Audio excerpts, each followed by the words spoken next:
Good evening, dear wanderer of quiet hours. Let the world soften now, and drift into a place where stars are dreams and dreams are never truly lost. This is the story of the Dream-Tender of Namarra. There was a place beyond the known world, far above the hush of hills and the whisper of oceans, where stars did not simply shine, they bloomed. This place was not a planet, nor a heaven, nor even a sky as it was known to those below. It was a realm called Namarra, and it drifted just at the edge of dreams. Not tethered to time, nor bound by seasons, it floated in a hush so complete that thoughts had to tiptoe just to pass through. In Namarra, the stars were not born of fire and stone. They were dreams. Forgotten dreams. Soft ones, quiet ones, the kind never spoken aloud. A melody hummed once in a cradle. A hope left on a pillow's edge. A name never shared, yet held close to the heart. These dreams, so easily lost on earth, did not vanish. They floated upward, carried on sighs, and settled in the sky above Namarra, where they became seeds of light. And there, tending to them with care deeper than time, lived a single soul. The Dream-Tender. No one knew their true name, not even the stars. They had always simply been, a quiet figure robed in silver-threaded shadow, their face veiled by the folds of their hood, their hands soft as starlight, their touch never hurried. Each night, as earth turned beneath its blue blanket, the Dream-Tender walked the velvet meadows of Namarra with a lantern made of silence, gathering fallen dreams before they dimmed.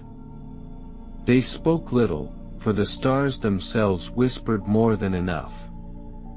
Every glowing bloom was a dream remembered, and the Dream-Tender's task was not to own them, nor understand them, but simply to keep them from being lost. For in the forgetting of dreams, something in the world below dimmed.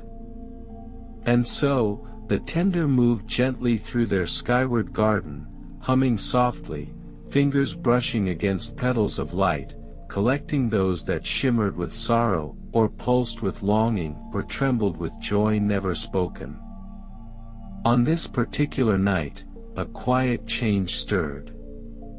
A star, no larger than a breath, no brighter than a blink, flickered in and out, uncertain.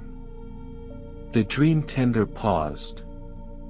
Their lantern pulsed, warm and still. They knelt beside the bloom, hands cupped around its fragile gleam. And in that moment, the star whispered. Not in words, but in something deeper. A pattern. A memory. A feeling that clung like dew to the skin of time. The Dream-Tender had heard many dreams, but never one that refused to fade. They tilted their head, listening again. And the whisper came, stronger now. Not forgotten. Not quite. Waiting. The Dream-Tender stood still beside the flickering bloom, the long folds of their robe curling gently around their feet like smoke caught in a breeze that had long since passed. Around them, the meadows of Namarra glowed with sleeping dreams, each one steady, gentle, content to be cradled in starlight. But this one, this tiny, trembling bloom shimmered in pulses, as if caught between two heartbeats. Its glow skipped like a memory that almost returned, one step shy of being remembered, one sigh away from fading. The Dream-Tender extended their fingers, not to pluck it, but to listen. In Namarra, dreams spoke in textures. In patterns. In warmth or chill, in echo or stillness. This one felt unfinished, like a lullaby that had stopped mid-note. It held a feeling of open windows and unanswered questions, of something reaching and never quite arriving. The tender drew a slow breath and let their lantern fall gently to the moss below. It rested there like a moon caught in slumber, casting soft halos across the glowing meadow. They knelt beside the bloom and closed both hands around it, not to contain, but to comfort. To give the dream a place to be, even if it had not yet decided what it was. And then, a flicker of image rose. A child on a rooftop, eyes full of stars. A voice, young and clear, whispering a wish not to the sky, but to something just beyond it. A feeling of being seen.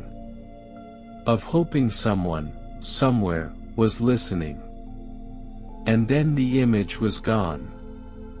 But the ache of it remained. The Dream-Tender opened their eyes, though they had never quite closed. This dream was not finished because the one who dreamed it was still searching. Somewhere, down below in the turning world, someone had cast a wish into the dark, and never received an answer. And so the dream had wandered. Had risen. Had arrived here. But instead of blooming into a star, it had paused. It was not forgotten. It was still hoping. The Dream-Tender rose, the fragile gleam of the dream now held gently within a small glass orb, soft as frost and sealed with a thread of moonlight. They tucked it into a pocket at their heart. And as they walked onward into the deeper groves of Namarra, where the stars grew old and the silence grew wiser, they whispered a single promise, not with words, but with breath. If a dream cannot sleep, then I shall follow it to where it waits to wake. And somewhere, far below, a child stirred in their sleep. And the stars listened. The Dream-Tender walked slowly, the silver orb held close to their chest, its soft glow pulsing in rhythm with some deeper silence, one that did not echo, but embraced. They passed through the outer fields of Namarra, where dreams sparkled like wind-blown petals across the velvet air. Here, the dreams were still young, easy to hold, easy to forget. But beyond that, the path led to the grove. Few ever went there. It was not forbidden. Simply, quiet. The grove of unnamed stars was a place for those dreams that had come close to becoming, but never found the shape to be. Not lost, but uncertain. Half wishes. Almost hopes. The feeling that lingers after waking but slips away before words can catch it. The trees here grew in spirals, soft-barked and luminous, their branches full of glowing pods that shimmered like dewdrops. Each pod held a star that had never been named. They did not speak, but they hummed, a low, soothing sound, like wind through sleep. As the tender entered, the grove leaned inward, as if listening. The orb in their hand flickered again, not in fear, but with longing. It knew this place. Or rather, it belonged here, for now. But only for now. The tender knelt by a pool of silver water that reflected not their face, but a sky older than memory. They set the orb gently into a cradle of moss beside it, just beneath the spiral limbs of a dream tree that bore no fruit, only a crown of shifting light.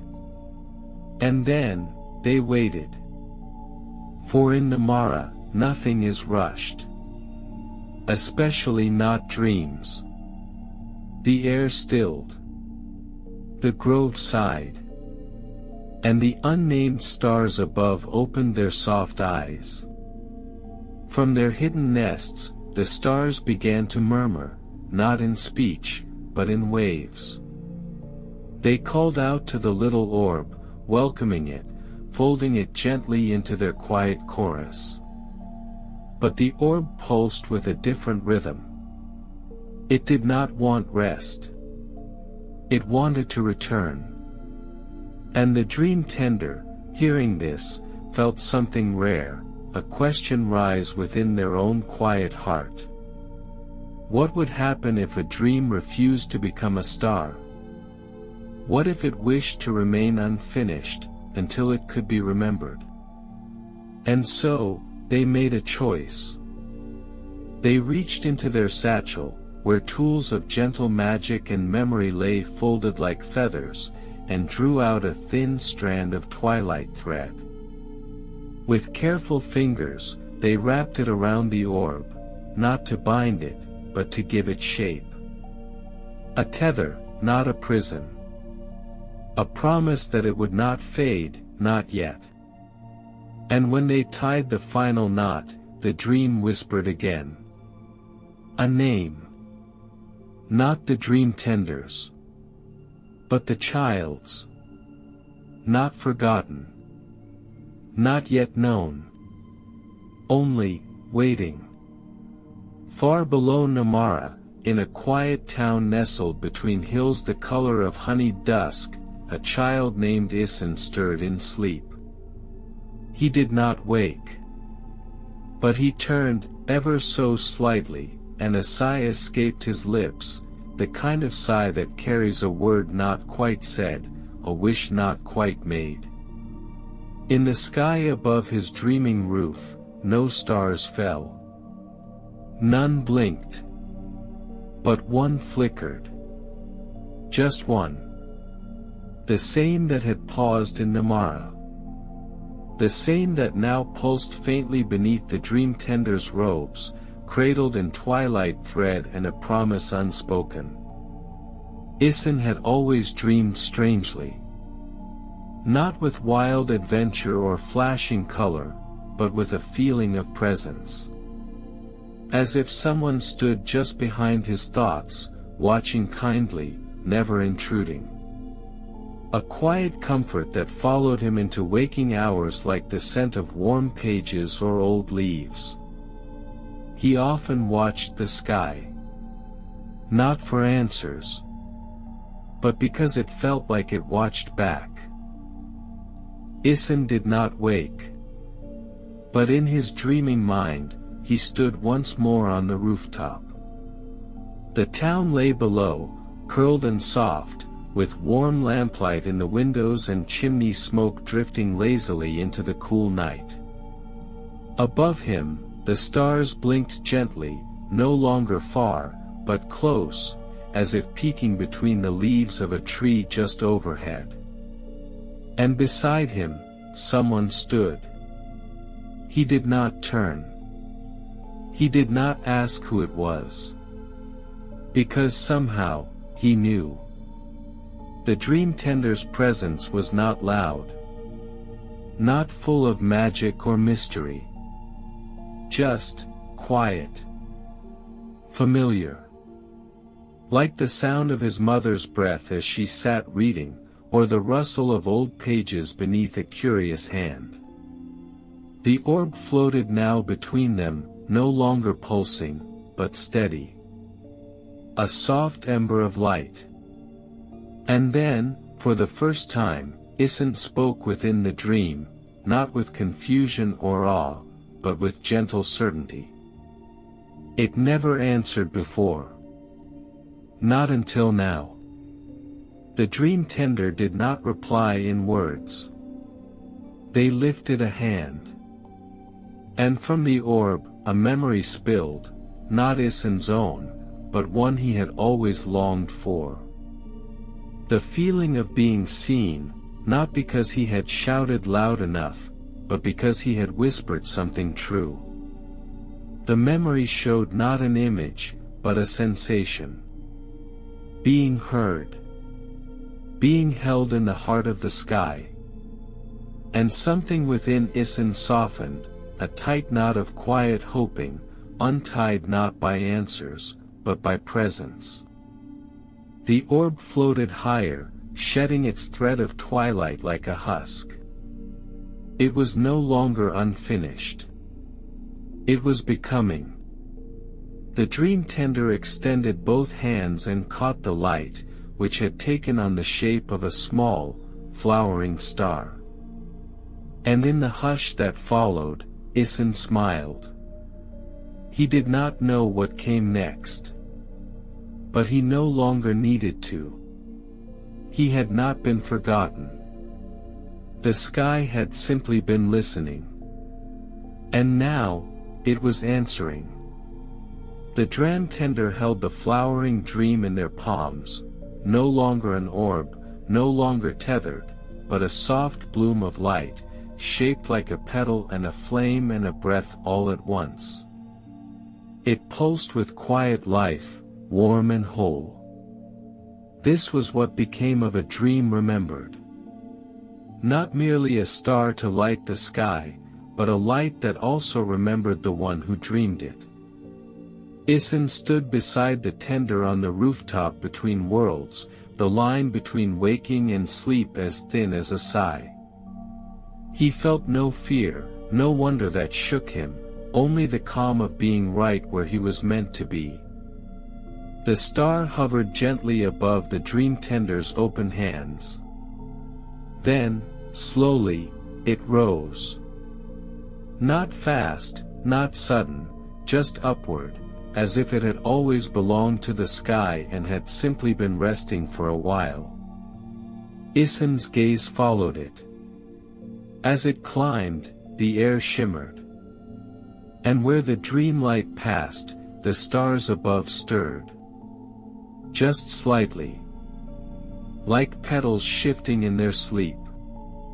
And then, without sound, the blooming dream slid into the sky, and took its place among the others. It did not shine brightest. It did not change the heavens. But it belonged.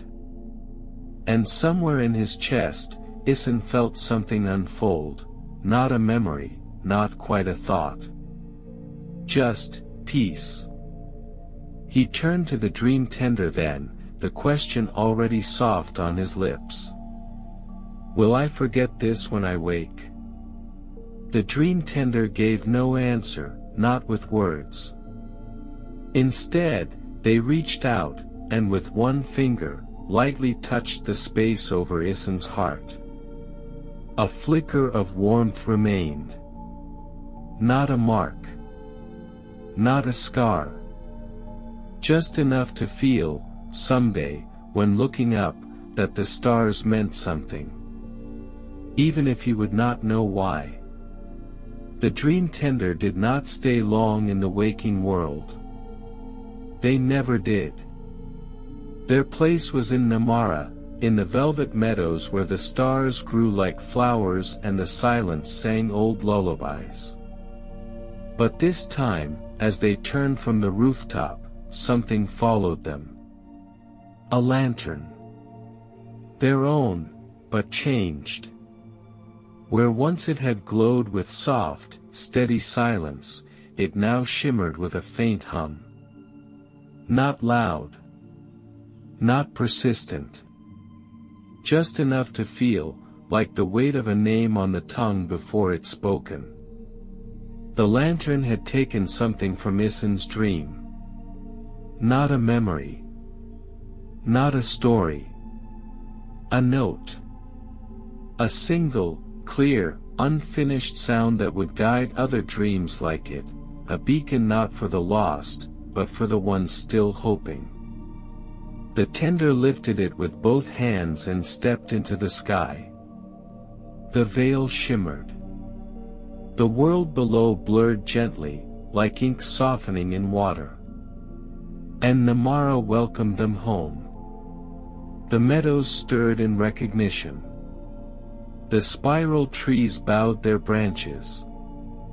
The grove of unnamed stars rustled, feeling a whisper of what had passed.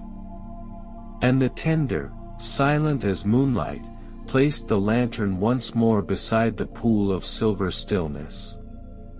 It hummed now with new purpose. A reminder that even among a sky full of dreams, some must return to where they began. Some stars are born not from forgetting, but from being remembered.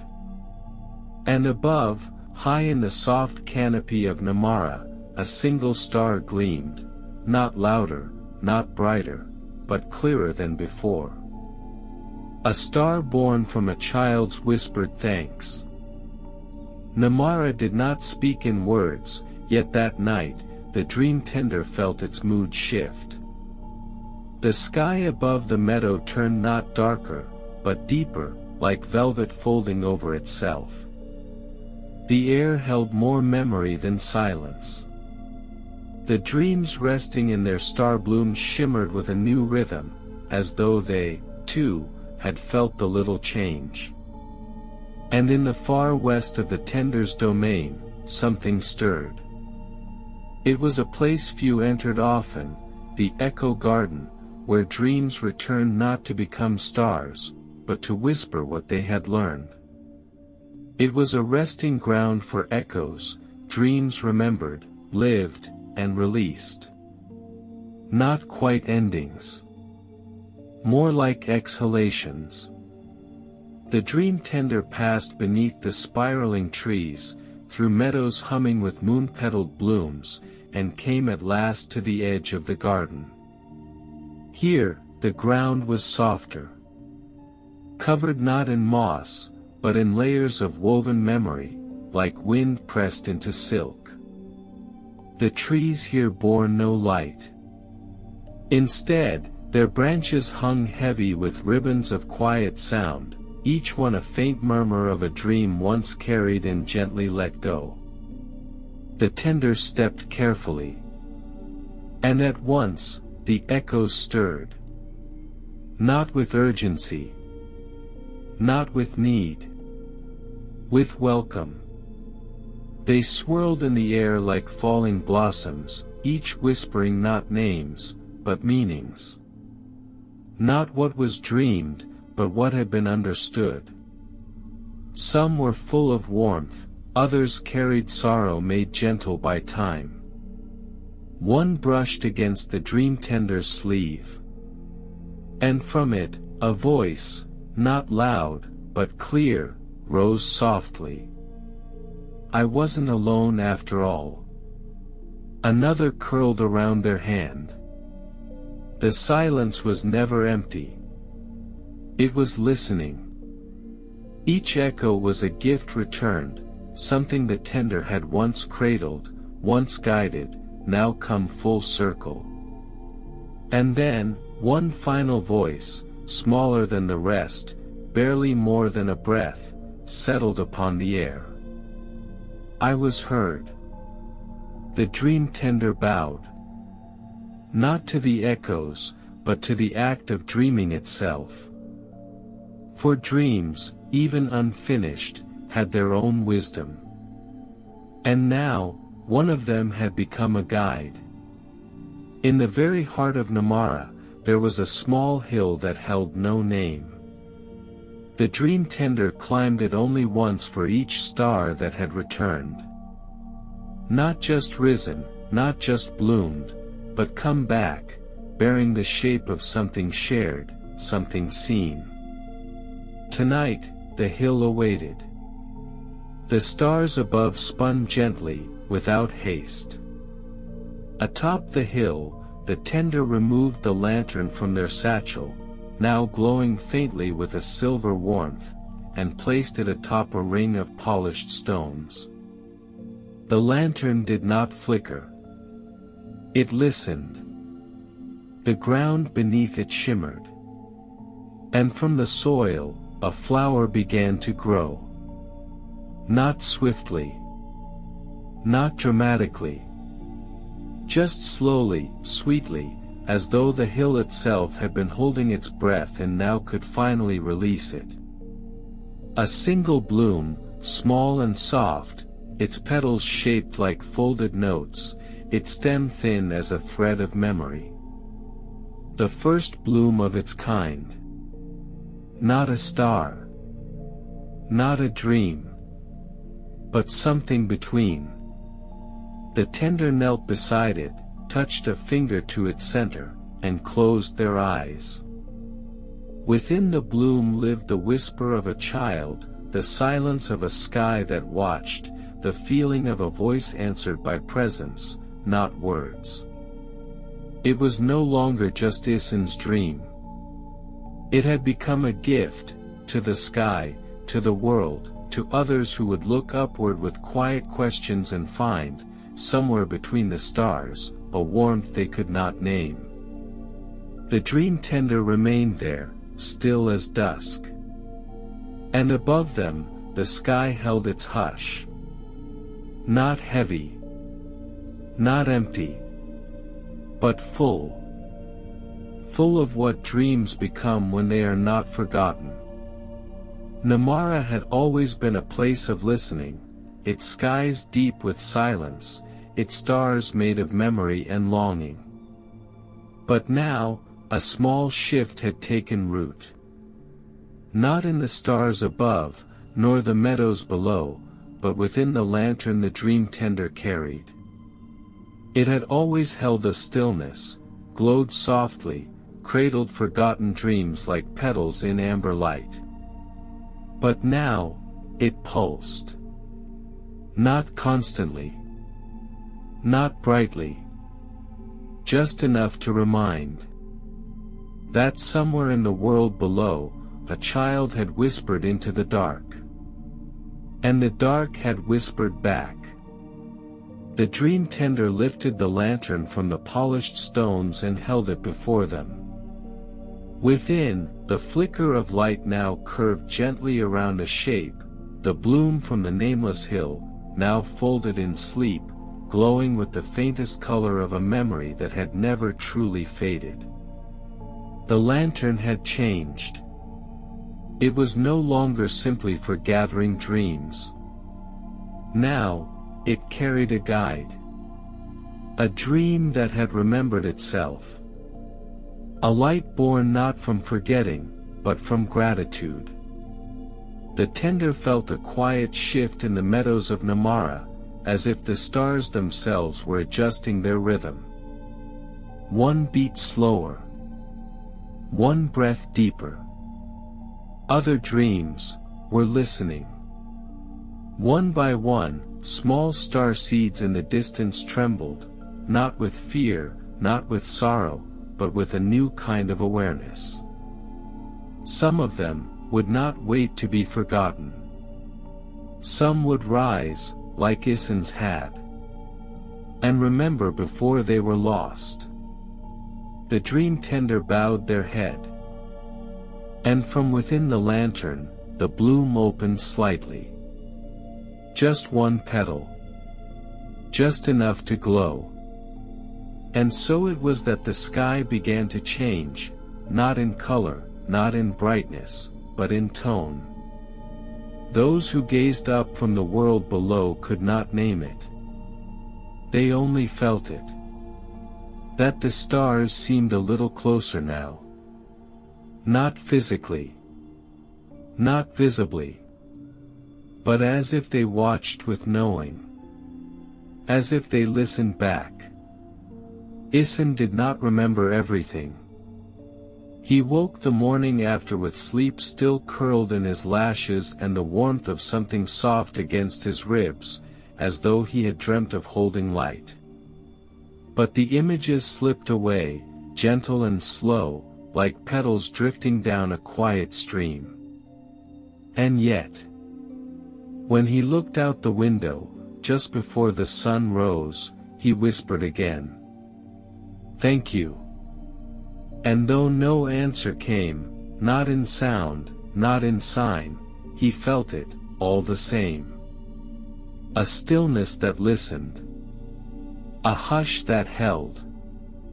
The Dream-Tender walked again that morning through the meadows of Namarra, the lantern swaying from their hand, casting soft spirals of light across the velvet ground. The stars above turned in their slow, ancient rhythm. But now, between each constellation, in the hush between stars, something new stirred. Not dreams. Not silence. But presence. A knowing that every forgotten dream still hummed softly in the garden sky above. Waiting. Listening. Becoming. And the Dream-Tender, as always, did not hurry. They did not chase. They simply walked, gently, beneath the light of dreams once remembered, and those yet to be. Because the sky does not demand we always know where we are going. Only that we listen, when the hush between stars begins to sing. And somewhere, across the silver folds of night, a child would always whisper. And the sky would always whisper back. Somewhere between silence and memory, there stands a house that gathers every word left unsent. Let this be the hour to enter the house of unfinished letters. There was a path just beyond the hill, past the orchard where the plum trees leaned like sleepy listeners and the grass grew in silver tufts beneath the moon. It did not appear on any map, nor did it carry the weight of purpose or destination. In truth, it often vanished altogether, curled up in the folds of fog, or hidden beneath a scatter of leaves. But on quiet evenings, when the wind grew thoughtful and the sky turned to ink, the path sometimes remembered to return. And on one such night, so gently that it seemed more like a memory than a step, a traveler arrived. She was not a grand traveler. She carried no sword, wore no cloak of stars. Only a soft coat the color of pine bark, and a satchel lined with old linen and quiet ink stains. Her name was Mira, and she walked as if she was not seeking, but listening. She had not meant to wander far. But the path had found her. Or perhaps, had been waiting for her all along. The sky stretched wide overhead, clouds curling like breath, and in the hush of the hill, something stirred. A breeze, maybe. Or a memory. And there it stood. A house. Tucked low between two hedgerows, half covered in ivy, its roof bowed like an old head in thought. Candlelight flickered behind its windows, soft, golden, not quite steady. There was no gate. No number on the door. Only a sign, weathered by mist, hanging from a curved iron hook. Its letters were faint, but Mira read them without effort, as if they had waited only for her eyes. The house of unfinished letters. She stepped forward, her boots quiet on the mossy stones. The door creaked, but not loudly. More like a sigh of greeting. Inside, the air smelled of dust and tea leaves. Of paper, candle wax, and rain that had once fallen on windowpanes long ago. And in every corner of the room, were letters. Some bound in ribbon. Some stacked high and teetering. Some resting in drawers barely cracked open, as if still considering whether to be read. And in the center of the room, a desk. Upon it, a single envelope. No name. No address. Only 3 words, written in a careful hand. For the reader. Mira approached the desk as if it were part of a dream she hadn't meant to step into. The envelope lay perfectly still, its edges soft with time, but the ink on its face was clear, neither rushed nor recent. The handwriting curled like vines, as though each letter had paused between lines to listen for silence. She reached out. Her fingers brushed the paper, and in that moment, something shifted in the air. Not cold. Not warm. Just aware. The envelope opened easily, and within it was a letter, written on creamy parchment, folded once. She unfolded it with care. And read. Dear you. I am not sure if you were ever meant to find this. I don't even know if I ever meant to send it. But something in me said it needed to be written. The truth is, I forgot how to finish things. I begin, oh, how I begin. So many drafts. So many starts. But I falter before the end. Not out of fear. Not entirely. More out of softness. The kind of softness that wonders if an ending might break something sacred. This letter is my middle. The part where I pause and press a hand to the page, hoping someone, someday, will read it and understand that not all things unfinished are lost. Some are simply waiting. Thank you, whoever you are, for reading this. That alone is enough. Ever somewhere. Mira sat down. She read it again. Not because she had missed anything, but because it felt like listening to a melody that did not need to change to be beautiful.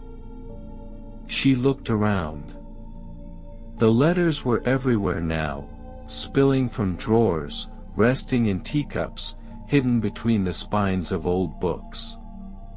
Some were sealed with wax. Others bore no markings at all. And though no clock ticked, and no lamp hummed, the house felt alive in the way old memories are alive, gently. Quietly. Entirely. One of the drawers slid open, just an inch. Inside, a letter with a ribbon. A pale blue ribbon, tied not to fasten, but to hold. Mira reached for it, her fingers barely brushing the knot. The ribbon untied itself. And the letter breathed open. The ribbon fell soundlessly to the desk, curling like smoke. Mira unfolded the letter with slow hands. The parchment was older than the first, its corners slightly curled, it sent a little fainter, like the last note of a song.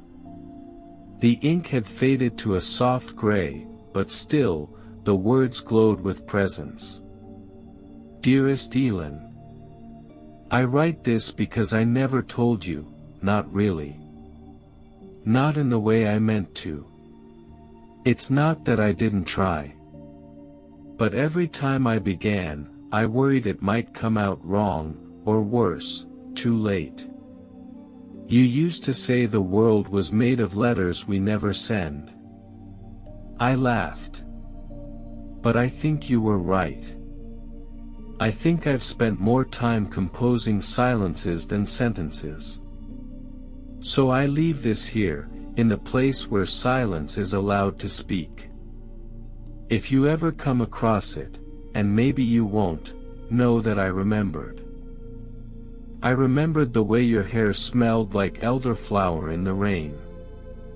The way you hummed when nervous.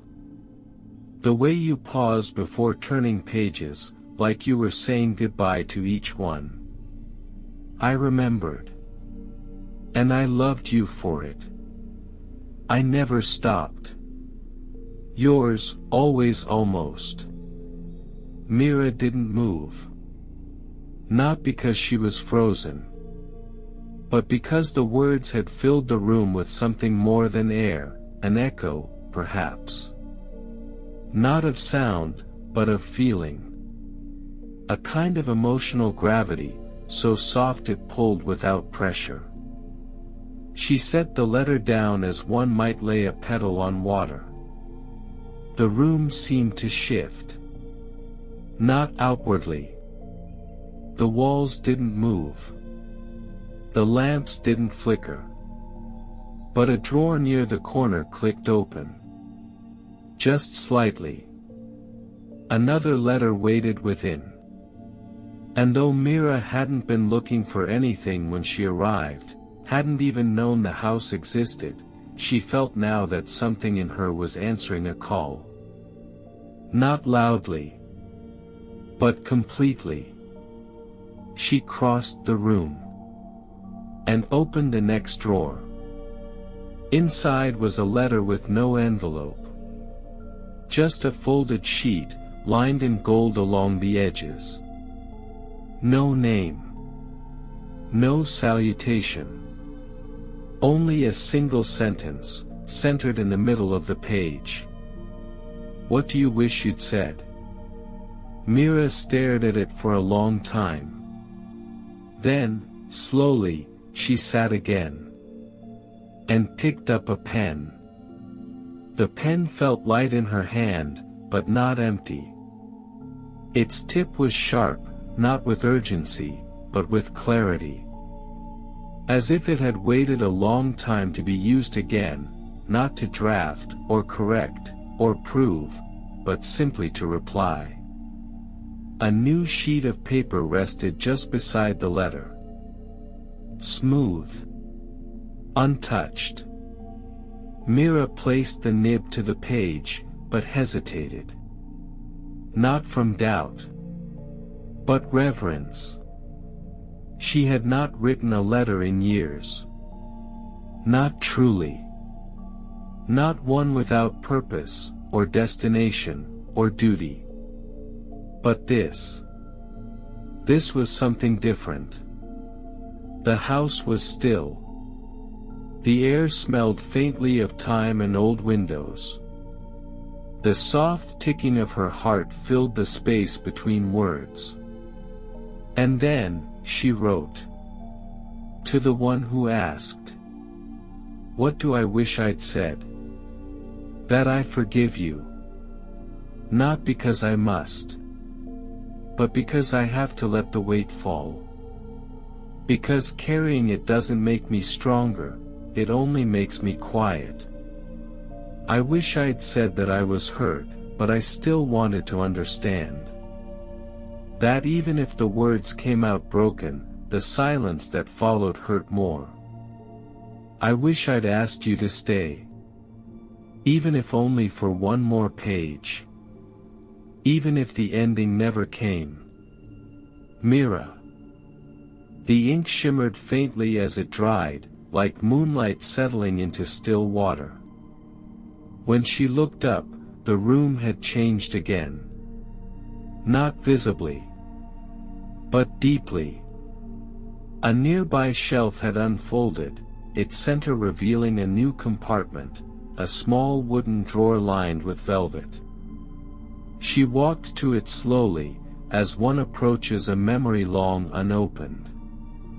Inside were dozens of letters. But one glowed. Not brightly.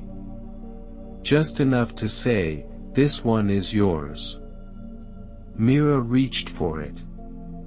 And the ribbon unspooled on its own. The glowing letter unfolded as if it had been waiting not just to be read, but to be returned to her hands. The paper was soft, worn at the edges like the hem of a favorite garment. It bore the scent of pressed violets and old cedar drawers. And at the top, in that same quiet handwriting she had seen before, was a name. Mira. She blinked, once. Not in fear. Not even surprise. Just stillness. Because the moment she saw her name, she knew, deep down, like a note struck softly inside her ribs, that this was not coincidence. This was belonging. The letter continued. I don't know when you'll read this. Maybe after a storm. Maybe after something ends. Or maybe on an ordinary day, like this one, when your feet followed the path before your thoughts caught up. However you've come to the right place. This house remembers what others forget. Not grand events, not the names etched in stone, but the small things. The soft things. The pauses between goodbyes. The letters you almost sent, the words you nearly said, the touch you offered too late. And it remembers you. So don't rush. Wander. Read. Listen. Leave behind a letter if you wish. And take one with you when the time is right. This house was made of silence, but it breathes through voices like yours. The keeper of unfinished things. Mira exhaled slowly, as if the words had reached inside her and pressed gently against something long folded. She folded the letter again with care, not to hide it, but to hold it properly, as one does with something sacred. And then she wandered. No path was given. No instruction. Only space. A hall opened to her right, which had not been there when she entered. Its walls were lined with small cubbyholes, each one holding a single envelope. The colors varied, dove gray, dusty rose, pale green, but each bore only one thing, a word. A single word, written where the name should be. She passed envelopes labeled, someday. If. Forgiven. Almost. And finally, one marked, stay. She paused before it. And her fingers reached, gently, without command. The envelope was unsealed, but intact. Mira drew the letter from within and felt at once a soft heat, not of temperature, but of memory held too long. The words waited just inside the fold, neither eager nor reluctant, only steady, like a gaze held across time. She read. I wanted to ask you to stay, but the words refused to rise. I told myself it would be selfish, that leaving was your right, your choice. And maybe it was. But my silence was not kindness. It was fear. Fear that asking would reveal how much I needed something I couldn't name. That I needed you to stay not to fix me, or complete me, or make the world right. But simply because I felt more whole with you sitting beside me in the quiet. That kind of quiet doesn't come often. It's the kind that fills a room without taking space. That lingers in tea steam and shared pages. That doesn't try to be more than it is. I should have asked. But I didn't. And I've been finishing that sentence ever since. The one who waited at the window. Mira folded the letter slowly, cradling the words in her hands as if they were a shell filled with the ocean's breath. And then she looked up. The hallway seemed longer now. Not wider. Not darker. Just, deeper. At its far end, a door stood ajar. A faint light spilled from within, warm and low, like a hearth after the flames have quieted but the embers still remember heat. She walked toward it. Not hurriedly. Not hesitantly. As if her feet already knew the way. And as she reached for the door, she heard it. The faintest rustle, paper moving against paper. And then, a voice. Not aloud. Not from behind the door. But from the house itself. Some letters read us back. The door opened not with a creak, nor with grandeur, but with the sound of memory returning, a soft shift, like the closing of a book long left open. Mira stepped into a room lit by candlelight and time. Not time measured in hours or days, but time held gently, like breath in a still room. The space was round, the walls curved and lined with shelves. Each shelf bore boxes, small, delicate, and labeled with dates that shimmered faintly in the glow. There were no clocks. No calendars. But Mira felt it just the same. This was a room made of moments. Moments paused. She stepped forward, and the floor beneath her feet whispered with age and welcome. The candle flames did not flicker in her wake, but leaned toward her gently, as if curious. In the center of the room was a table. Upon it, a wooden box. Unlabeled. Untouched. But not forgotten. Mira ran her fingers along the grain of the wood. It was warm, not with fire, but with meaning. As though many hands had once opened it, then closed it again before they could finish reading. She lifted the lid. Inside, a letter. Carefully folded, heavy with ink and care. And beneath it, a second sheet, blank. She unfolded the letter and read. To the one who found this. I never knew how to mark the moment something becomes memory. It always seemed to happen after I'd turned away, when I wasn't looking. But this I remember. I remember the last time I sat beside someone and said nothing, and it meant everything. I remember the first time I wrote something and didn't worry if it would be read. And I remember the day I stopped waiting for someone to understand me, and started understanding myself instead.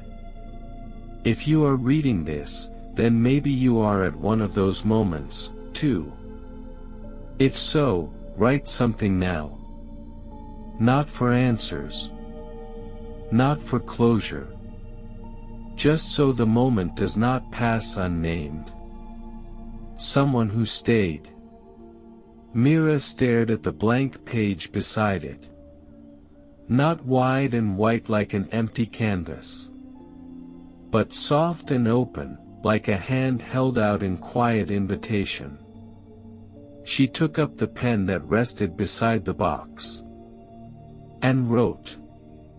Just a few lines. She did not plan them. She did not revise. She let them fall as they were. Tonight I remembered that words are not always meant to be shared to be real. Sometimes they only need to exist. Sometimes I only need to say them once, even if no one hears. And that is enough. She placed the page back inside the box. And closed the lid. The candlelight shimmered once, bright, brief. And then the box was gone. As if the house had accepted the moment. And stored it, gently, in its walls. Mira stepped back into the hallway, though it no longer felt like a hallway at all. More like a soft river of ink and dusk. The air shimmered with low rustlings, as though the house breathed through pages and wax seals. She passed a window now, though she had not seen any from the outside. Through it, the garden beyond pulsed with shadows and moonlight. Trees shaped like question marks. Flowers that turned gently toward the house, as if listening. She paused before a narrow table carved of dark cherry wood. Upon it, a single envelope. Larger than the others. Aged but not brittle. And sealed with a black ribbon threaded through a golden clasp. She picked it up. The ribbon untied itself like a breath long held. Inside, 2 sheets. One written. One blank. But this time, the written one bore no introduction, no farewell. Just a letter in full flow, as if caught mid-thought. And if I could go back, I would say it differently. Not softer. Not louder. But slower. With space for silence. With room for you to speak, too. I think I filled the air with words because I was afraid of what you'd say if I let the quiet grow. But I should have trusted you to speak when ready. And trusted myself to wait. I've replayed it more times than I can count. And maybe that's why this letter was never sent. Because part of me hoped one day you'd say it first. Or at least say you knew. But whether or not you ever knew, I still meant it. Every word. Even the unfinished ones. Myra's hands trembled, not with fear, but with recognition. She did not know who wrote it. And yet she did. Not the person. But the feeling. She looked at the second page. And thought of the one person she had never written to. Not because she didn't want to. But because she had never known where to begin. And perhaps, she still didn't. So she picked up the pen. And simply wrote. This is where I begin. Then folded the page. Tucked it inside. And set the envelope gently on the table. The ribbon curled around it again, on its own. And the letter glowed. Just once. Like it had been seen. And heard. Even if unread. Beyond the window-lit hallway, the house opened into a chamber so quiet it felt like it had never held sound, not even once. The air was thick with stillness, as if time itself had come here to pause and breathe. There were no shelves here. No drawers, no ribbon stacks. Only floating pages. Each one hovered gently, just above the floor, turning slowly in the air. They bore no ink, no marks, no names. And yet Mira knew, without knowing how, that every one of them was a letter. A letter that had never been written. The room held not what people had forgotten to say, but what they had never dared to begin. She stepped forward, and the pages shifted in slow spirals, as if moving to greet her. Not urgently. Not hungrily. Just, curiously. One floated near her shoulder, then settled quietly into her palm. It was warm. Faintly so. Like a teacup that had just been set down. And though it bore no words, she felt them. Not as thoughts. As sensations. This one had once belonged to someone who had stood at a hospital door, breath caught in their chest, 100 words forming, but none spoken. Another passed her elbow, and in its stillness she felt the ache of a song left unfinished, a hand never reached for, a farewell never said aloud. She turned in place, slowly, letting the silent letters drift around her like autumn leaves that had forgotten how to fall. And then, one page settled gently over her heart. Her breath caught. She didn't know its origin, but she felt it knew hers. A letter that had never been written, yet had waited for her anyway. She held it close, and whispered to it, "I see you." The page shimmered, briefly, then drifted upward, folding itself like wings, and vanished. And Mira, for the first time, felt that perhaps the act of writing was not always done with ink. Sometimes, it was done by presence. Mira stepped beyond the chamber of unwritten things, her feet lighter now, though not hurried. The halls of the house curved around her, gentle as an embrace. The scent of old parchment lingered still, but mingled now with something else, fresh rain, lavender, a memory just remembered. Ahead, at the end of a hallway bathed in amber light, stood a desk. Unlike the others, this one bore no letters upon it. Only a mirror. Small, round, set into the wood like a moon half hidden beneath the tide.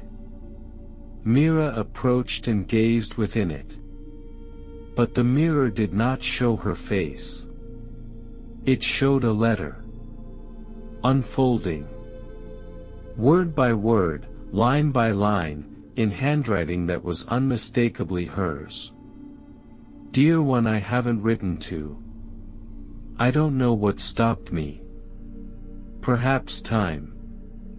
Perhaps the fear of not being answered. Or of being answered too truthfully. But I carried your name quietly, like a letter without a stamp. Always ready to be sent. Always uncertain where to begin. So here is my beginning. I think I missed you longer than I ever knew you. And somehow, that has always felt like a kind of love, too. If you never read this, that's all right. Because I needed to write it anyway. Not for you, but for me. To know the words were real. That they lived. Even just this once. I release them now. And with them, the weight I didn't know I'd been carrying. Mira. As the final word etched itself into the mirror's surface, the glass shimmered, and went still. And beside it, a drawer eased open. Within it, a single key. Silver, delicate, resting on velvet the color of dusk. No tag. No lock nearby. But Mira knew where it led. She held the key gently in her palm. And turned. The final door was waiting. And the house was ready to say goodbye. The final door stood at the far end of a narrow hallway, where the walls bore no shelves, no scrolls, no marks. Only soft light and the hush of completion. Mira approached without hesitation, though her hands moved with reverence, her fingers cradling the silver key like a last line not yet spoken. She placed it into the lock, which turned without sound. And the door opened. It opened not into grandeur or revelation, but into a small, round room, barely large enough to hold what it held. A table. 2 chairs. A window. And between the window and the table, a single letter. It rested atop a folded shawl. Pale gray. Soft with use. The kind of thing left behind when someone had meant to return. Mira stepped inside and let the door close gently behind her. She sat down. The letter bore no seal, no date, no name. Only a small symbol in the corner, a feather inside a circle. She touched it. And opened it. The handwriting was not hers. But it knew her. To the one who came. By now, you've read many things. Perhaps more than you expected. Perhaps less than you hoped. This house was never meant to give answers, only a place for questions to rest. You came because something inside you remained unwritten. Not unfinished, not really. Just waiting. Just folded. And maybe now, something has unfolded. If so, take this with you. Every letter you never sent still lived in you. Every word you could not say shaped the silence that made you who you are. But you are not only made of silence. You are made of the courage to return. Take what you've read, and go gently. Not everything must be spoken to be understood. Some things simply want to be held. And this house remembers every hand that holds them. The keeper. Mira closed her eyes. And for a long time, said nothing. Because nothing needed to be said. The window behind her opened slightly, though no one touched it. Outside, the night was giving way to morning. Mist curled through the hedgerows, and the sky was laced with the pale color of letters unwritten but still waiting. She folded the letter. Placed it gently against her chest. And stood. The house did not speak as she left it. It did not close its doors with finality, nor erase the path behind her. It simply returned to stillness. Mira stepped back into the world, the soft silver light of dawn brushing her shoulders. The orchard was waking. The trees seemed to breathe. The wind had changed, lighter now, touched by something that had been shared but not spoken aloud. In her coat pocket, one letter remained. The one she had written. She did not know if she would send it. Perhaps she would leave it beneath a stone. Or tuck it inside a book at the library. Or simply read it once more before letting the paper fall into the stream that curled near her home. It didn't matter. The letter had done its work. She had done hers. At the crest of the hill, Mira turned. The house was still there. Not grand. Not hidden. Just quiet. Waiting for the next person whose steps would follow the silence. She walked on. And behind her, the grass bent slowly back into place. The path, as always, began to fade. Not because it was gone. But because it no longer needed to be remembered, it had already been felt. Somewhere, deep in the walls of that letter-filled house, a drawer closed. A ribbon tied itself. And a candle flickered out. Not with loss. But with completion. A hush.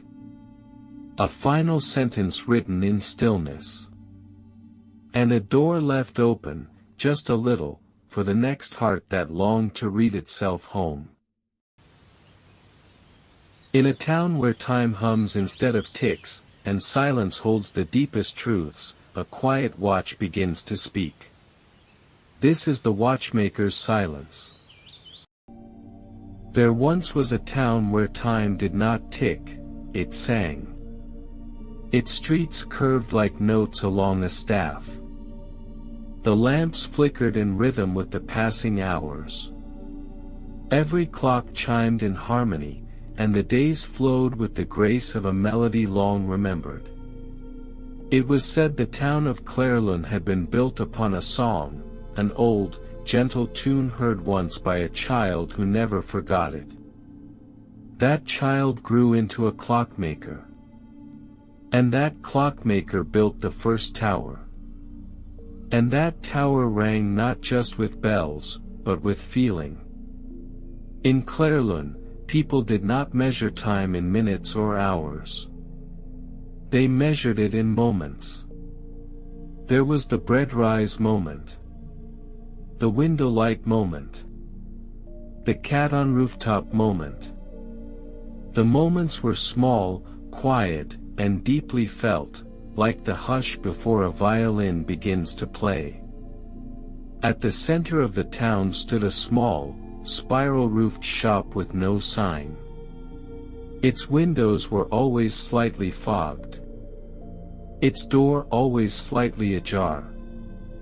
Within it lived a quiet girl named Eris, who mended time. She did not speak often. Not because she had nothing to say, but because the clock spoke enough. They ticked, hummed, whispered, and sang. Not loudly, never loudly. Just enough to fill the room like warm tea fills a cup. Eris moved among them with soft hands and careful breath, adjusting the rhythm, realigning the gears, brushing away the dust that settled like sleep. She was not the town's clockmaker, not officially.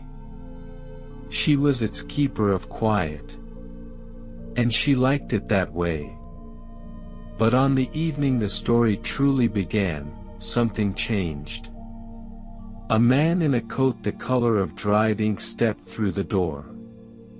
He placed a small pocket watch on the counter. It was unlike any Eris had ever seen. Polished to a gentle sheen, worn at the edges, but otherwise ordinary, until she brought it close to her ear.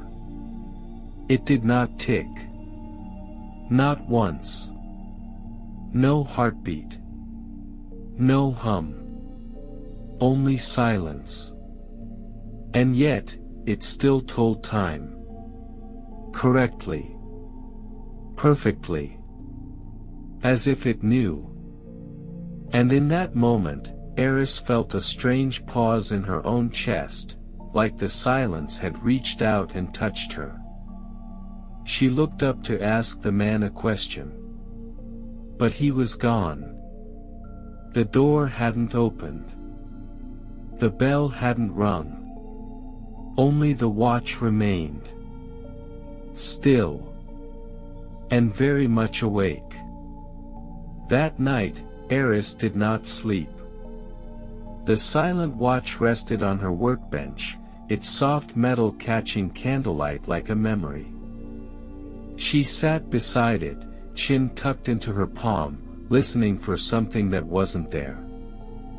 It kept time, yes. The hands moved.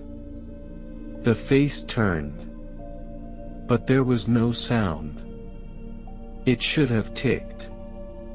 Every clock did. Even the softest ones. Even the slowest. But this one was different. It was as though the watch kept time from the inside out. As if it was not counting seconds, but remembering them. Eris turned it over in her hands, slowly. The back was engraved with a single phrase, so faint she almost missed it.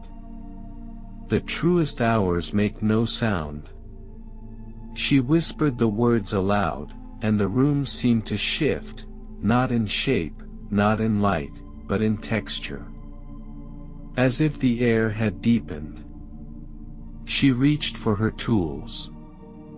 Not to fix, but to understand. She opened the casing with care, lifting the face to reveal the gears beneath. And then, she paused. There were none. No gears. No springs.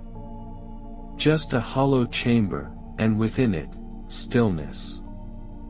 Not emptiness. Stillness. The kind that knows something the world has forgotten. The kind that holds every word left unsaid, every glance that meant more than it showed, every quiet moment between people when nothing needs to be explained. Eris pressed her fingertip gently to the rim. And she heard something. Not with her ears, but with her breath. A soundless pulse. Like a heartbeat made of air. And suddenly, she knew. This watch did not keep measured time.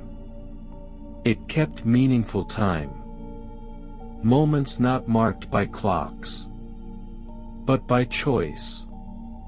By presence. By the pause between one breath and the next. And perhaps, it had not come to be mended. Perhaps it had come to show her something.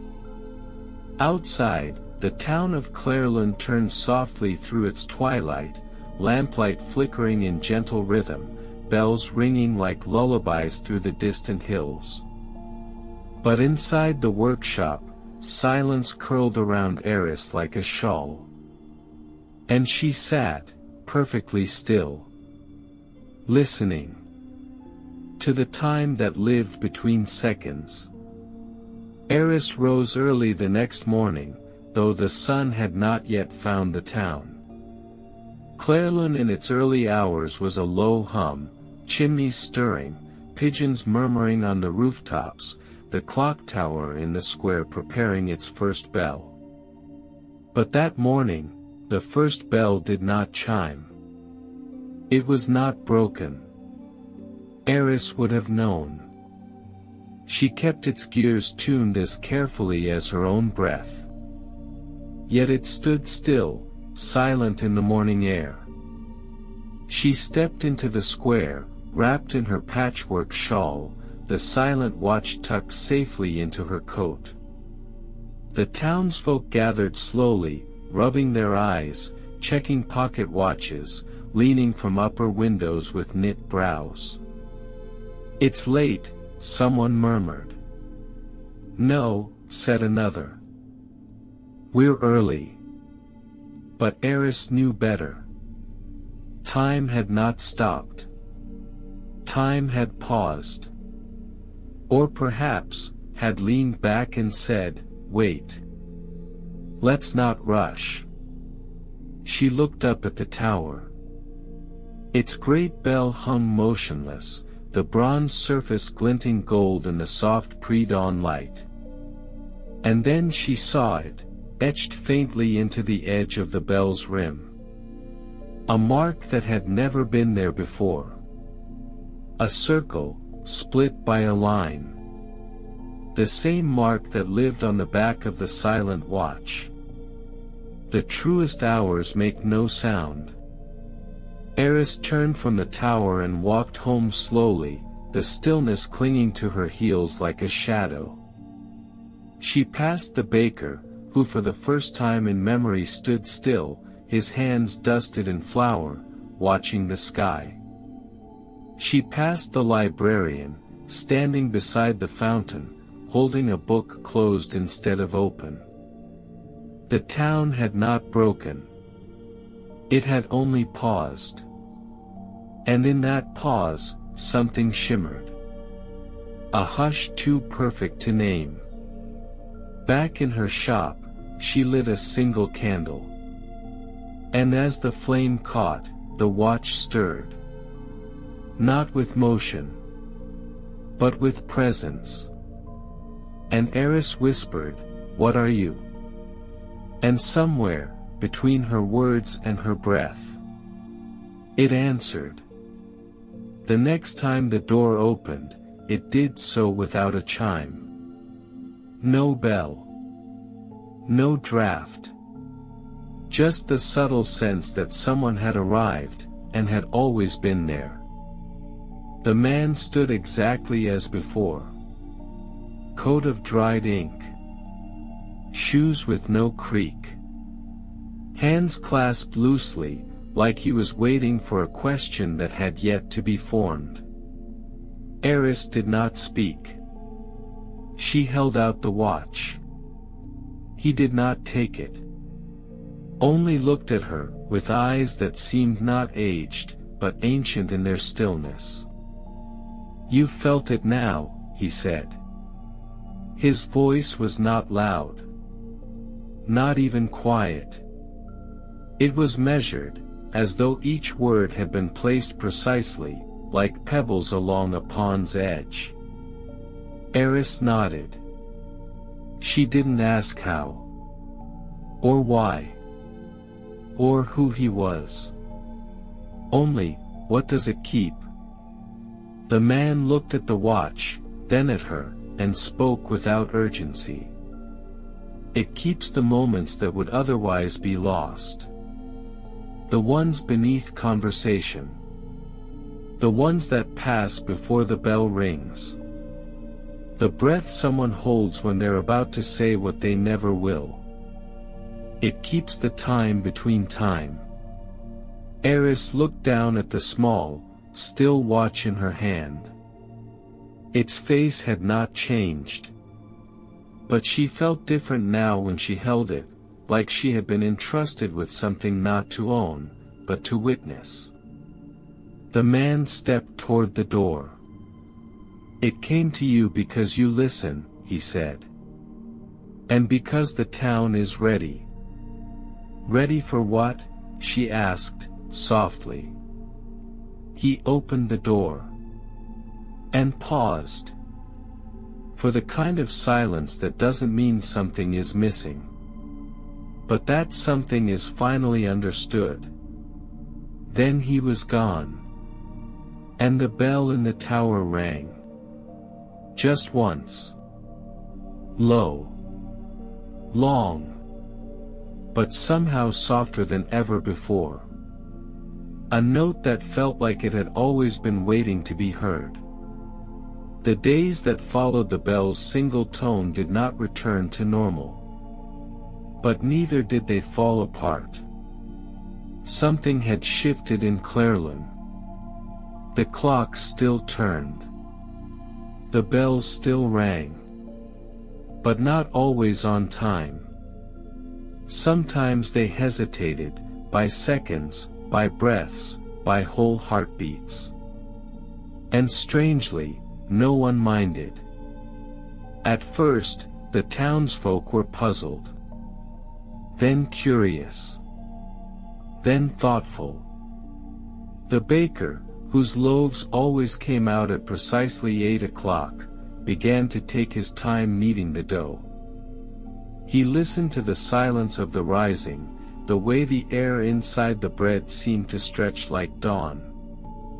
The librarian left books half open on the tables, trusting the wind to turn their pages. The florist began to hum, not to match the town clock, but to match the pause between its chimes. And everywhere, moments bloomed, not in words, not in plans, but in quiet choices. People sat together longer. They waited before replying. They began to notice how long a gaze could be held before it became something else entirely. Eris watched it all from her shop, the silent watch always resting nearby, like a guest who never asked for anything, but made you want to offer a seat anyway. Each night she wound no gears, there were none to wind. Instead, she sat in the hush of her workshop, candlelight flickering in her palm, and let the stillness show her what time had hidden. And in that stillness, a new kind of rhythm began. Not measured. Not marked. But remembered. On the 6th day, the town clock stopped again. Not at noon. Not at midnight.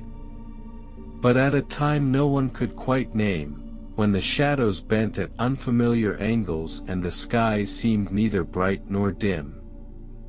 Eris climbed the tower alone. She had not been asked. But she had heard the silence calling from the heights. The stairs wound like a spiral breath, worn down by generations of caretakers. Dust lived here like a companion, not an intruder. The tower did not groan or creak. It simply listened as she rose. When she reached the final stair, she paused. There, resting atop the great brass mechanism, usually in constant, ticking motion, was an envelope. Pale gray. Unsealed. She opened it carefully, her breath catching not from surprise, but from recognition. Inside, a letter. Written in ink that shimmered faintly, as if it had been penned in the space between wakefulness and sleep. To the keeper. This tower was not built to command the town's rhythm. It was built to reflect it. And sometimes, it must stop. Not to fail. But to listen. You've heard it now, the true time. The time that cannot be struck or scheduled. The kind that lives in waiting rooms, and in long walks taken without destination. The kind that waits at thresholds. The kind that asks nothing but attention. Let the clocks slow when they must. Let them falter, not from fault, but from feeling. There is a kind of keeping that begins where counting ends. You are its keeper now. From the first watcher. Eris folded the letter slowly, tucking it close to her chest. The silence in the tower deepened, not with emptiness, but with presence.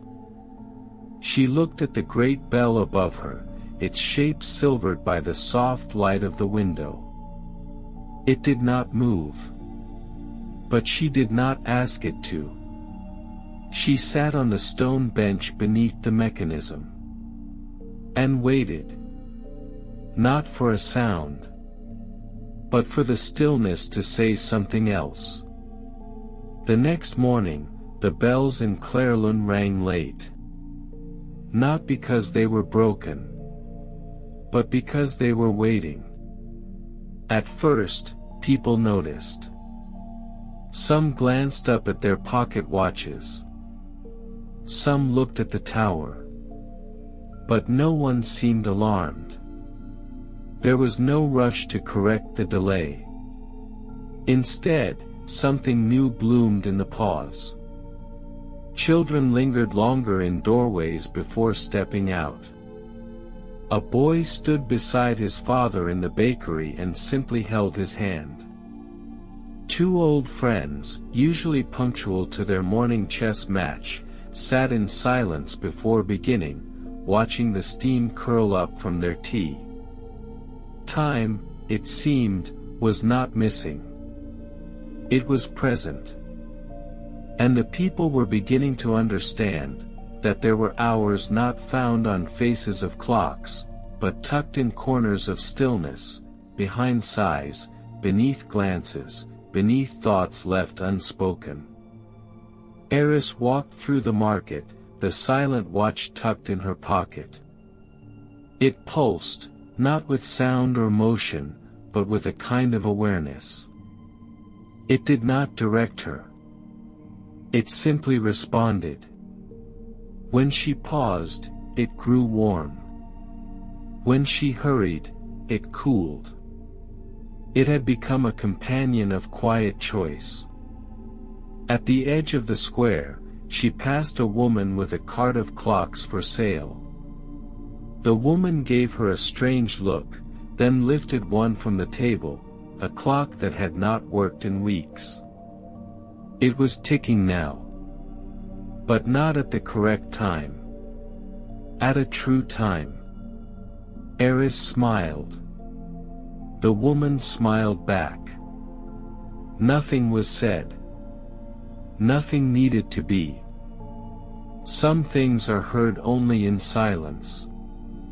And sometimes, that is enough. That evening, the sky folded itself in velvet.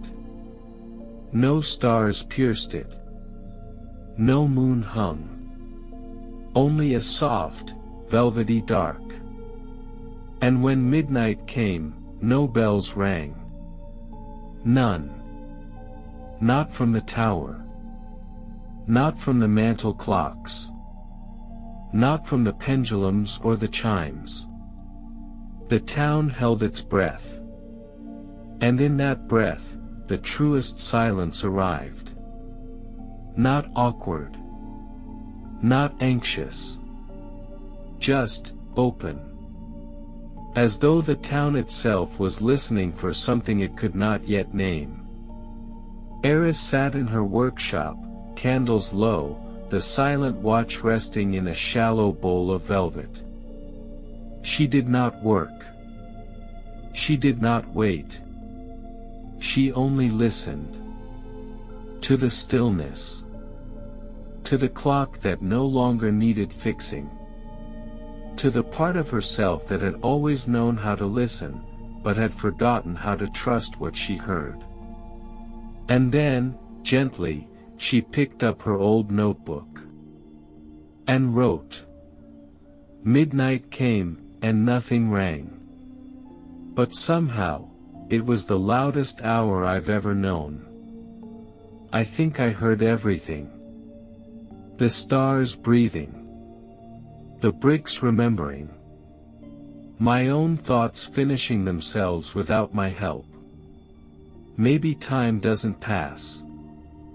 Maybe it waits. For someone to notice. And tonight.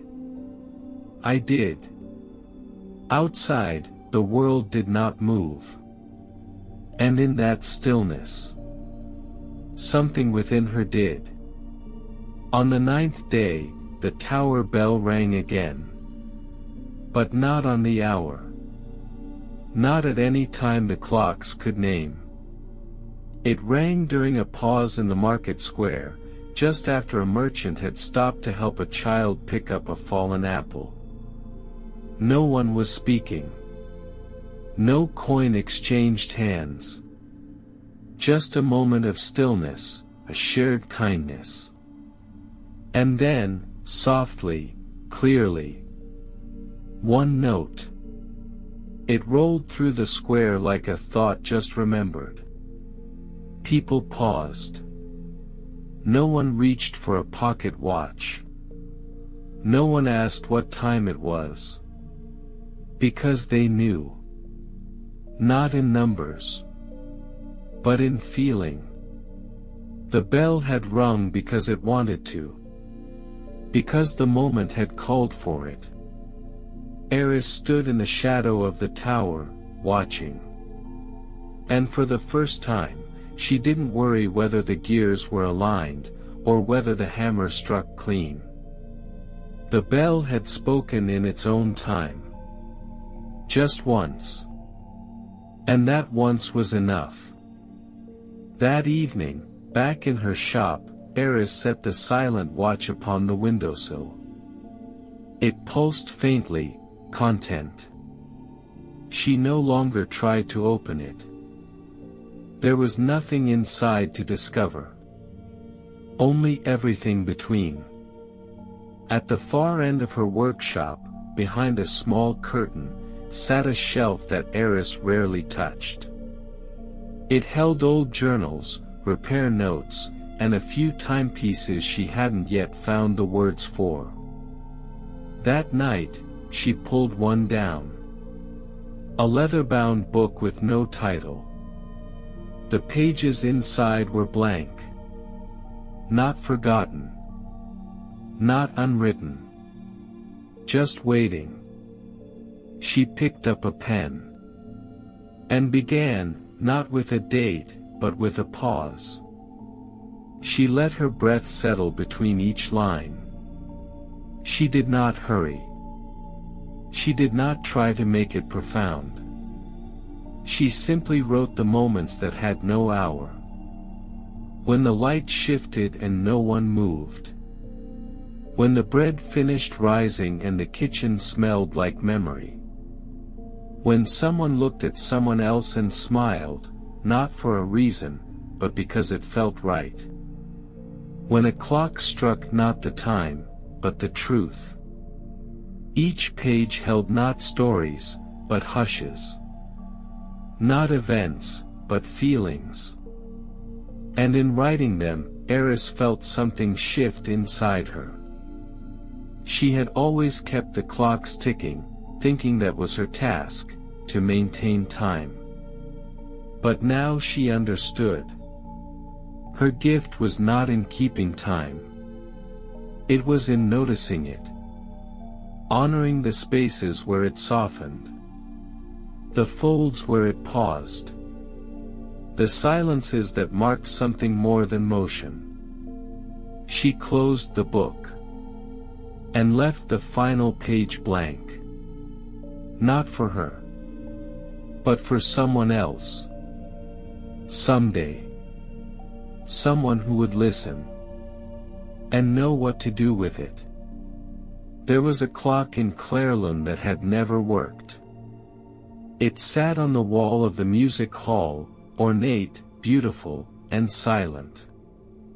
Its hands had been frozen at 4:17 for as long as anyone could remember. No one knew why. Some said the builder had made a mistake. Others said it had stopped the day a great love was lost. Children liked to believe it was waiting for something, though they never agreed on what. Eris had passed it many times, never touching it. But now, she stood before it once more. She raised her hand, touched its glass. Nothing moved. And yet, she felt it. The same pulse she had felt the first time she held the silent watch. The sense that time was not asleep. Just resting. She leaned closer and whispered. "It's all right. You don't have to count to be true." The second hand trembled. Not forward. Not backward. Just enough to acknowledge her. And she smiled. For there was nothing wrong with the clock. It simply didn't measure what others expected it to. It had stopped at the exact moment someone once stood in that hall and felt everything. And that moment was still here. Held like a pressed flower behind glass. She left it untouched. A monument not to precision, but to presence. And behind her, as she walked away, a musician tuning their violin paused.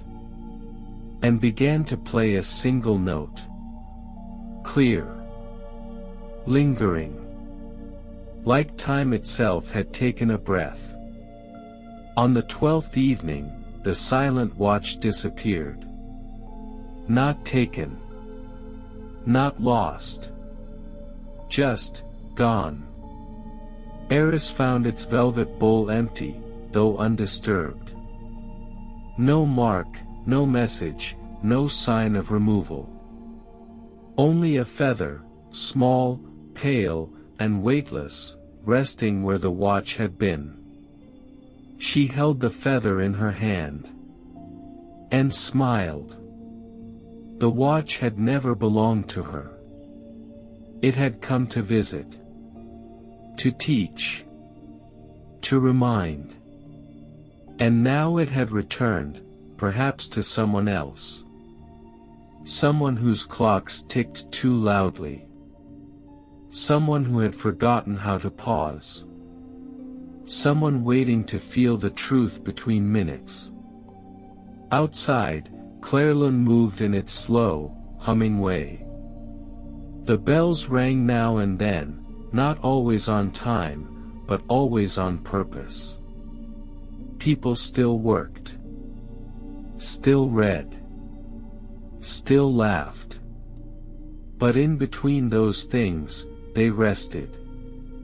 Not just bodies, but hearts and minds. They sat in windows without needing reason. They watched each other speak. They let the air hang quiet without rushing to fill it. Time did not stop in Clairlin, but it listened. And Eris, the quiet girl who had once kept the clocks, now simply tended the moments. With her shawl. With her silence. With her noticing. And in her workshop, a new clock sat on her bench. Not ticking. Not turning. Just waiting. Its face bore no numbers. Only a single phrase, etched in soft silver along the rim. You are right on time.